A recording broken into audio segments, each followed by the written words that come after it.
எல்லாம் எப்படி இருக்கேன்? நல்லா இருக்கேன், நல்லா இருக்கேன். இது வாங்க, இன்றைக்கி என்ன சாப்பாடுனாக்கா புளி சாதத்துக்கு பட்டை மிளகாய், இது வந்து கட்டி வெங்காயம் இருக்குது, வாசமாக இருக்கும்.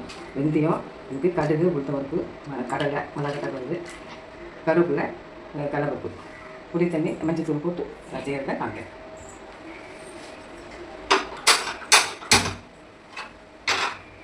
எண்ணெய் கொஞ்சம் ஊற்றி கொஞ்சமாக ஊற்றிங்க. இந்த பெருங்காயம் பொரியறதுக்காண்டி எண்ணெய் ஊற்றணும்.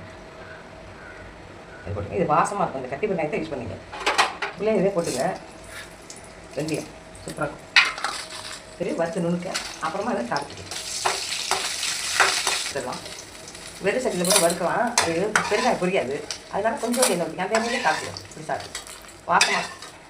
ஆனால் இதை நீங்கள் வச்சுட்டு புளிசாதம் செஞ்சு வச்சுட்டு 1 மாதம் கூட வச்சு சாப்பிடலாம். சாதம் நல்லெண்ணெய் ஊற்றிக்கலாம். நல்லெண்ணெய் நல்லாயிருக்கும். அதனால நல்லெண்ணெய் ஊற்றிங்க. கொஞ்சம் இந்த ரீஃபண்ட் ஆயில் கொஞ்சம் ஊற்றிங்க.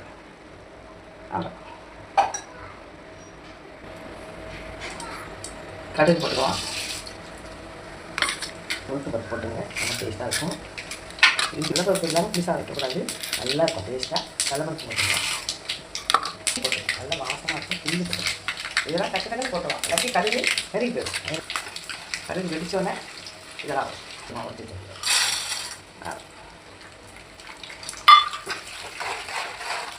புதுசாக இருக்க மாதிரி கடலை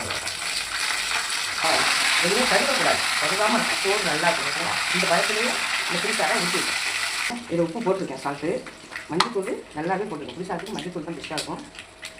இதை போட்டுக்கிட்டு இதை பாருங்க ரெடி ஆகிட்டா இதை தூக்கி அதை ஊற்றிட்டு வைக்கணும். இது வந்து கொதிக்க வைக்கணும். இதை போய் முடிச்சுட்டு வந்து இதை போட்டுருவோம். ஊற்றி வச்சு எடுத்துட்டு இந்த கொதிக்குதுல்ல அதில் போட்டுருங்க. போட்டு கொஞ்சம் திக்கானோன்னு எடுத்து வச்சுங்க. அவசரத்துக்கு இந்த பிள்ளைங்க ஸ்கூலுக்கு பண்ணதுக்கு தான் கொஞ்சம் கிரேவி வந்துனாக்கா சாதத்தை விட்டுக்கிட்டு சூப்பராக இருக்கும். நல்லா நல்லெண்ணெய் வச்சுக்கிட்டோமா, எல்லா பொருளும் போட்டாச்சு. நல்லா சுண்டவும் நீங்கள் எடுத்து வச்சுட்டிங்கன்னு வச்சுக்கலாம்.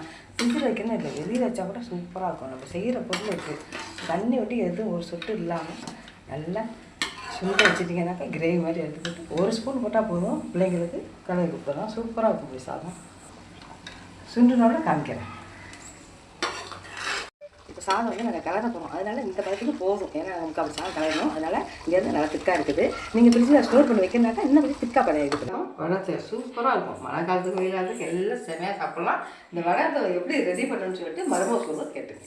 ஓகே, உங்களுக்கு இந்த வடக துவையல் ரெசிபி வேணும் அப்படின்னா சேனலுக்கு கீழே அந்த லிங்க்கை வந்து நான் டேக் பண்ணியிருக்கேன். நீங்கள் அதை போய் ஓப்பன் பண்ணி பார்த்தீங்க அப்படின்னா வடக துவையல் ரெசிபி உங்களுக்கு இருக்கும். இந்த வீடியோ உங்களுக்கு பிடிச்சது அப்படின்னா லைக் அண்ட் சப்ஸ்கிரைப் பண்ணுங்கள். தேங்க்யூ. வாங்க சாப்பிட்லாம். அப்படி சாதம். தேங்க்யூ.